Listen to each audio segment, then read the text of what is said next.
বড় পীর আব্দুল কাদের জিলানী মাহবুবে সুবহানী কুতুবে রব্বানী রাস্তা দিয়া চলতেছেন, একটা কুকুর সামনে দাঁড়ায় গেল। কুকুর ডাক দিয়া কয়, বড় পীর আমার কথার জবাব দিয়া তারপরে যাও, বলো তুমি ভালো নাকি আমি কুকুর ভালো? বড় পীর চিন্তায় পড়ে গেলেন, যদি বলি কুকুর তুই ভালো আমি খারাপ, আল্লাহর কোরআনের আয়াতের উল্টা হবে, কারণ বনি আদম হলো শ্রেষ্ঠ। যদি বলি তুই খারাপ আমি ভালো, তো অহংকারী আসিয়া যাবে। আর যদি বলি আমি খারাপ তুই ভালো, তো কোরআনের আয়াতের উল্টা হয়ে যাবে। এখন আমি খারাপও বলতে পারি না, ভালোও বলতে পারি না। আল্লাহর ওলি বান্দা মোরাকাবায় ঢুকলেন, আল্লাহ জবাব দিয়া দিলেন। এই জবাব পাইয়া ডাক দিয়া কয়, কুকুর কবরে যাওয়ার আগে আমি তোকে বলতে পারবো না আমি ভালো নাকি আমি খারাপ, কারণ আমাকে সবাই বড় পীর বলে ডাক দেয়, কিন্তু মরণের পরে আমার সামনে কিছু যাবে না। আমার 3টা পাতলা কাপড় আমার আসল বিছানা হবে। ওই অন্ধকার কবর 3.5 হাত মাটির ঘর হবে। ওই কবরে যাওয়ার পরে সাথী নাই, বাতি নাই। আল্লাহ পাকের 2 জন ফেরেশতা প্রশ্ন করার জন্য আসবে। আসার পরে 1 নাম্বার প্রশ্ন, রবের পরিচয় দাও। 2 নাম্বার প্রশ্ন হবে তুমি ধর্মের পরিচয় দাও। 3 নাম্বার প্রশ্ন হবে তুমি রহমাতুল লিল আলামিনের পরিচয় দাও। যদি আল্লাহর শুকর জবাব দিতে পারি, তাহলে আমি তখন তোমাকে বলতে পারবো আমি আব্দুল কাদের জিলানী ভালো, তুই কুকুর বড় খারাপ। আর যদি ওই প্রশ্নের জবাব দিতে না পারি, তখন আমার কবর হয়ে যাবে জাহান্নামের আগুন। 1টা নয়, 2টা নয়, 70 থেকে 99টা সাপ কবর ভরে যাবে। 2 পার্শ্বের মাটির চাপ।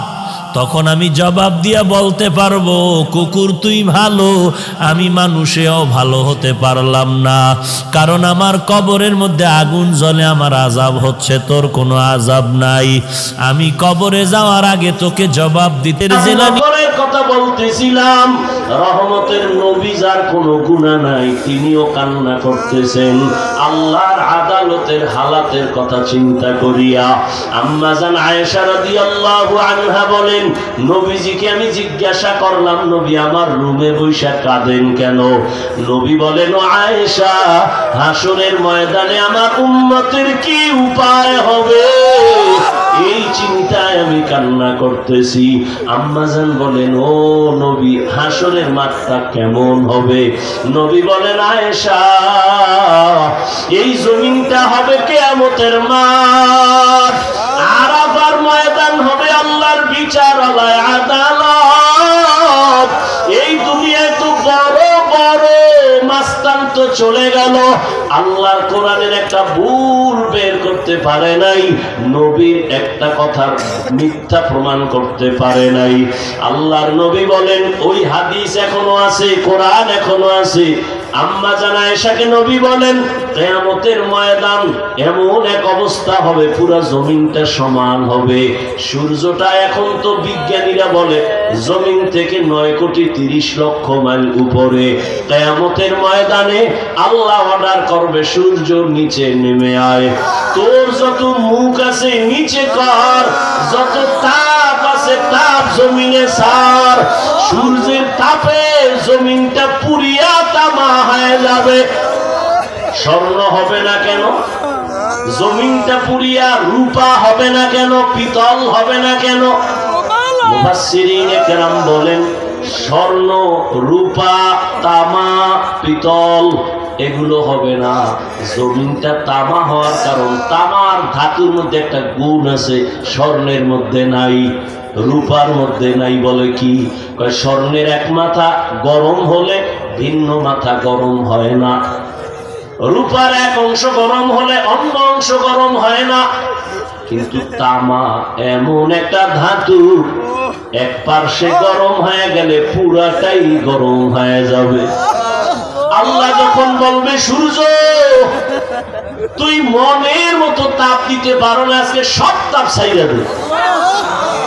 সূর্যের এমন তাপ শুরু হয়ে যাবে, জমিনটা তামা হয়ে যাবে। নবী কান্না করেন আর বলেন আয়েশা, অন্যদিকে জাহান্নামের আওয়াজ, জাহান্নাম চিল্লায়া বলবে আল্লাহ বেনামাজি কই, বেপরদাওয়ালা গুনাহগারেরা কই, আমার পেটের মধ্যে দাও, আমার পেটে বড় ক্ষুধা। আল্লাহ বলবে জাহান্নাম একটু অপেক্ষা কর, আমি বিচারটা শেষ করে নেই, তারপরে তোর খোরাক আমি দিতেছি। নবী বলেন জাহান্নাম থামে না, তখন আল্লাহ অর্ডার দিবেন, এই ফেরেশতারা জাহান্নামের গলার মধ্যে 70,000 শিকল লাগাইয়া বাঁধো। এক একটা শিকলের গোড়ায় 70,000 ফেরেশতা ধর, কইরা ভালো কইরা পেছন দিকে টাইনা রাখ, ও যেন আমার আদালতের দিকে আসতে না পারে। যদি আমার আদালতের দিকে আগায় আমি তো আর বিচার করতে পারবো না। জাহান্নামের আগুন এই মানুষগুলোকে পেটের মধ্যে নিয়ে নিবে।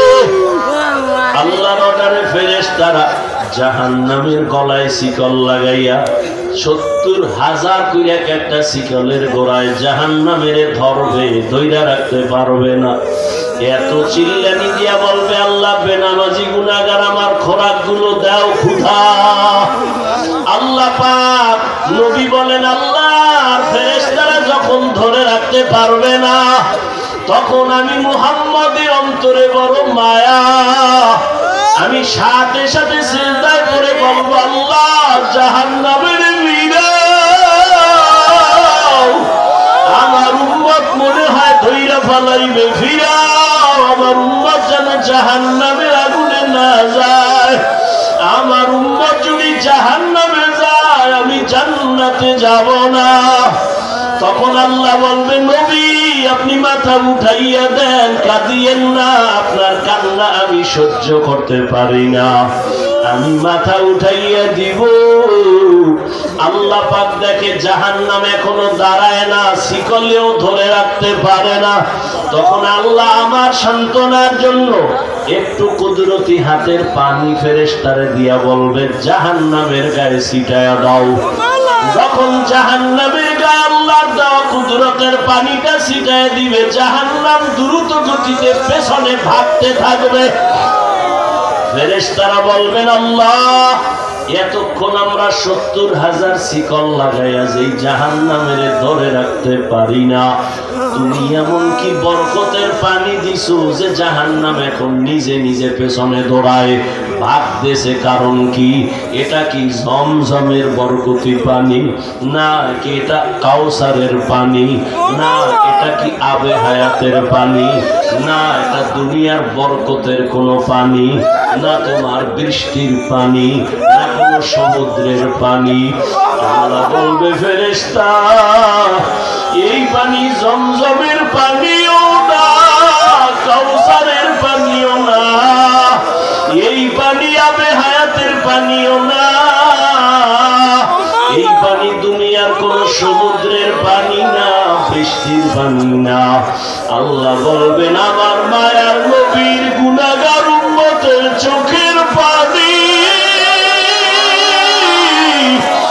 দুনিয়াতে আমার মায়ার নবীর উম্মতেরা গুনার কথা স্মরণ করে কাঁদত।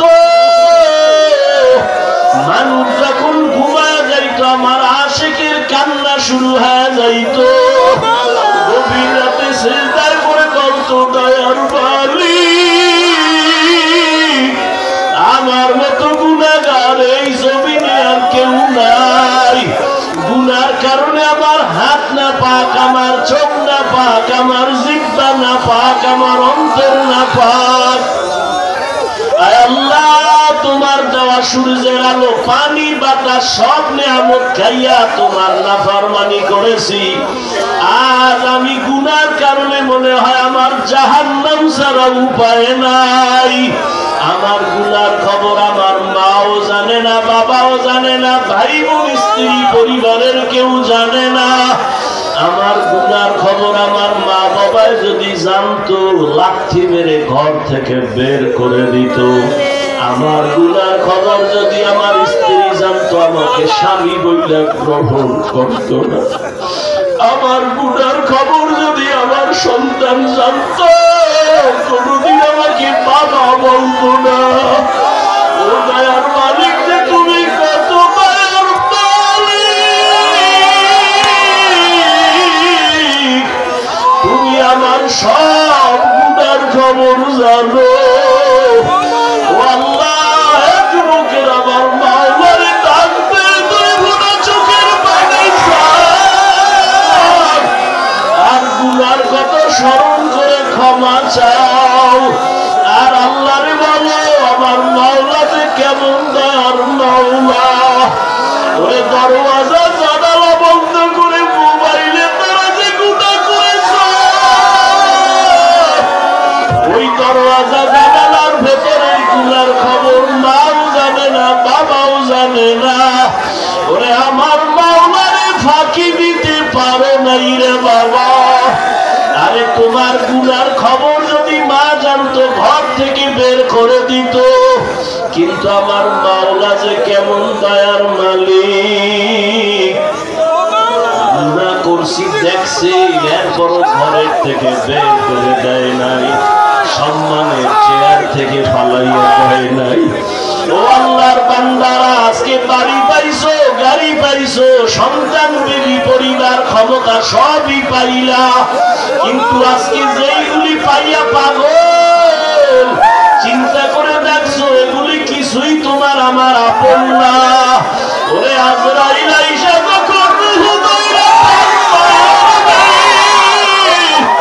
ওরে তোমার আপন মা বাবা তোমারে ফেলে দিবে, আর ঘরে ঢুকাইবে না।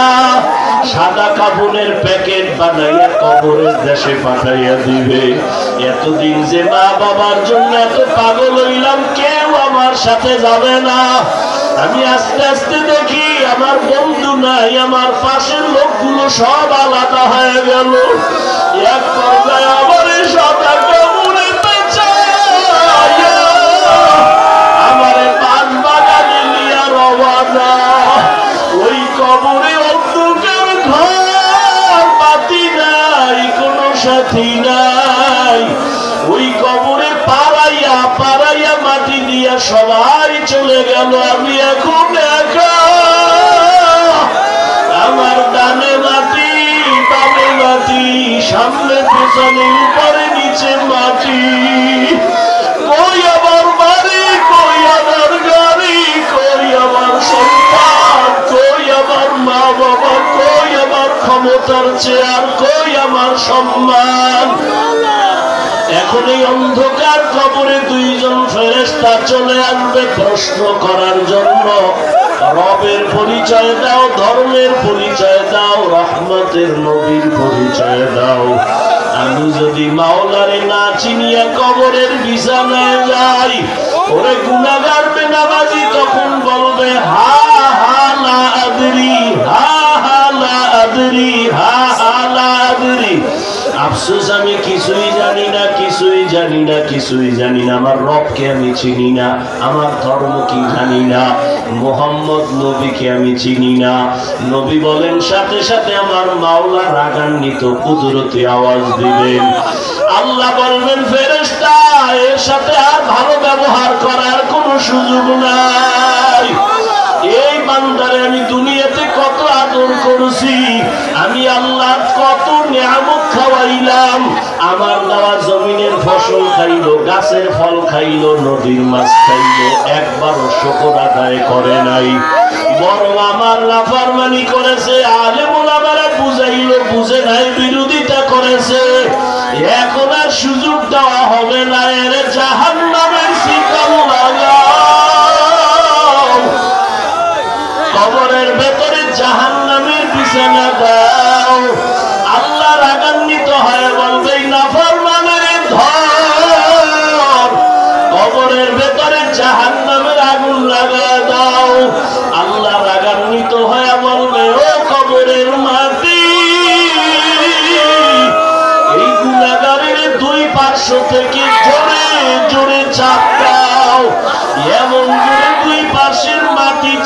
দিবে, সহ্য করতে পারবি রে যুবক? একটা মশার কামড় সইতে পারো না, বেতের বাড়ি সইতে পারো না, সূর্যের গরম সহ্য করতে পারো না, দুইটা নিয়ে কবরে গেলে কেমনে মাটির চাপ সহ্য করবা? ওরে আল্লাহরে এখনো বন্ধু বানাও, আল্লাহর খাঁটি ওলি আল্লাহ যারা উলামায়ে কেরামদের বন্ধু বানাও। এখনো সময় আছে, তওবা করো আর আল্লাহকে বলো, মাওলা গুনাহ আর করবো না, নামাজ ছাড়বো না, বেপরদায় চলবো না, দাড়ি কাটবো না। আমার মাওলার আযাব বড় কঠিন।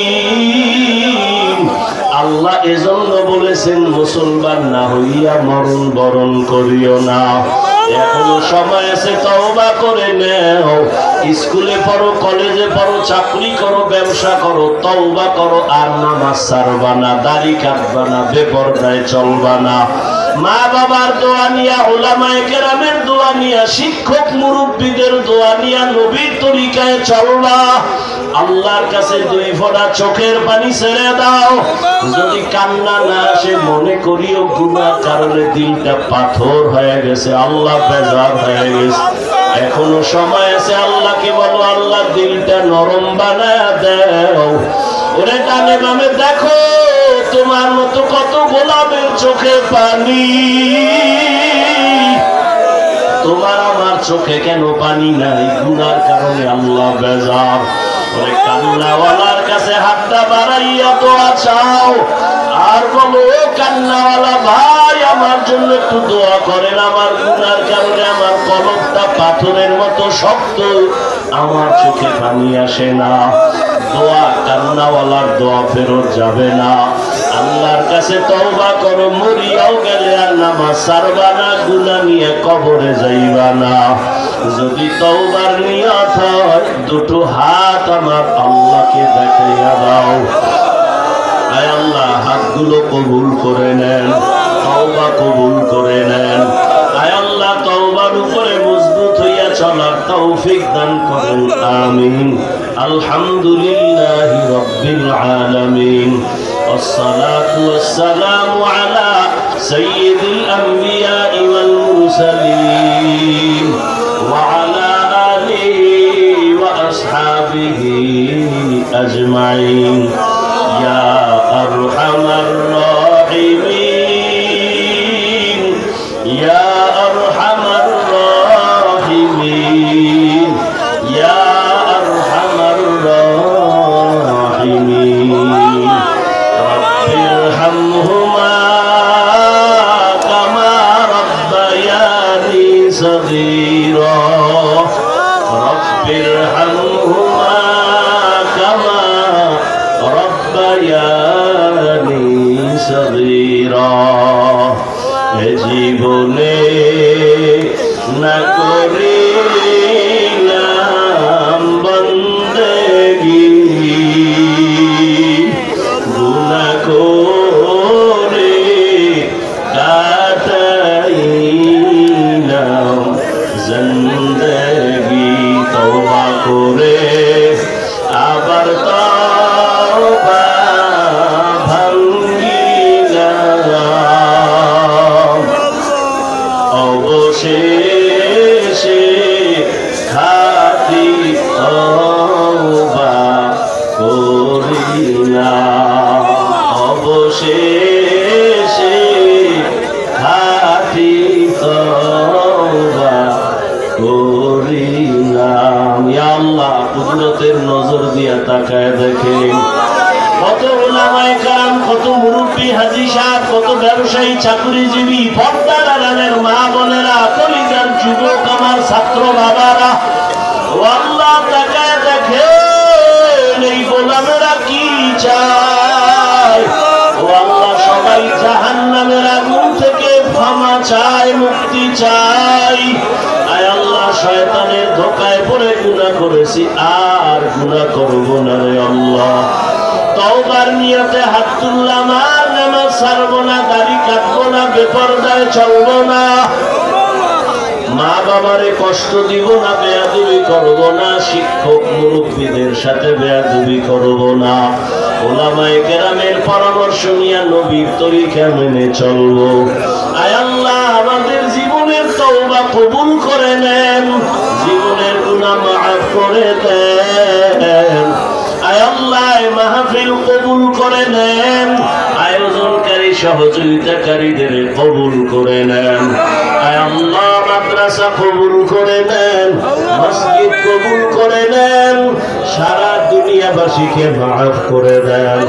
আয় আল্লাহ বিদেশের ঘরে যারা ব্যবসা চাকরি করে হেফাজত করেন, মুসলমানের হেফাজত করেন, বাংলাদেশ শান্তির দেশ বানায় দেন, জালেমদের জুলুম থেকে হেফাজত করেন, হিংসা দূর করে মোহাব্বত বাড়ায় দেন। আয় আল্লাহ মা বোনদের আবেদা বানায় দেন, পর্দা নিশি বানায় দেন, সন্তানগুলো নেককার বানায় দেন। আয় আল্লাহ যারা লেখাপড়া করে পরীক্ষার্থী কামিয়াবি দান করেন, আমার কলিজার প্রত্যেকটা যুবকের কবুল করে নেন। আয় আল্লাহ নামাজি কোরআন তেলাওয়াতকারী বানায় দেন, মোবাইলের গুনাহের থেকে হেফাজত করেন আল্লাহ। আয় আল্লাহ সারা দুনিয়াবাসীকে মাফ করে দেন, নবীজির সুন্নাতওয়ালা জিন্দেগি দান করেন, নবীজির রওজায় গিয়ে সালাম দেওয়ার তৌফিক দান করেন, বাইতুল্লাহর গিলাফ ধরে লাব্বাইক বলার তৌফিক দান করেন। আয় আল্লাহ সবার ব্যবসা বাণিজ্য চাকরি ব্যবসা রুজি রোজগারে বরকত হালাল ভাবে বাড়ায় দেন, অভাব দূর করে দেন, ঋণ আদায়ের ব্যবস্থা করে দেন, চলার পথে হেফাজত করেন। আয় আল্লাহ ময়দানে আপনার মুহাব্বতের কি কোনো গোলাম নাই?